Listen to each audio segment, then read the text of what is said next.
কখন বুঝবেন আল্লাহ আপনাকে ভালোবাসে? যখন আল্লাহ পাকের অনুমোদিত কাজগুলো আপনার ভালো লাগবে। নামাজ পড়তে ভালো লাগছে, রোজা রাখতে ভালো লাগছে, কোরআন তেলাওয়াত করতে ভালো লাগছে, আল্লাহর জিকির করতে ভালো লাগছে, আলেম ওলামার সাথে থাকতে ভালো লাগছে। ঠিক আছে, আল্লাহর হালাল কাজগুলো যখন ভালো লাগবে বেশি বেশি, বুঝবেন আল্লাহ আপনাকে নির্ঘাত মহব্বত করেন।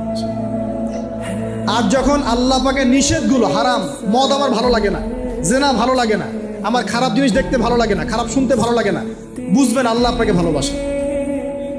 আর যখন দেখবেন খারাপের পিছনে আপনার ঝোঁক বেশি, দুর্নীতি করতে ভালো লাগে, সুদ খাইতে ভালো লাগে, ঘুষ খাইতে ভালো লাগে, কাউকে ঠকাইলে মনে হয় আমি স্মার্ট হয়ে গেলাম, হ্যাঁ, মানুষের টাকা আত্মসাৎ করতে ভালো লাগে, নামাজ না পড়ে ঘুম দিতে ভালো লাগে, ঠিক আছে, রমজান মাসে বিড়ি টানতে ভালো লাগে, ঠিক আছে, মেয়ের সাথে যে টাঙ্কি মারতে ভালো লাগে, তখন বুঝবেন যে আল্লাহ আপনাকে এখনো ভালোবাসেন, বা আপনি আল্লাহর ভালোবাসা পাওয়ার যোগ্যতা হারিয়ে ফেলেছেন।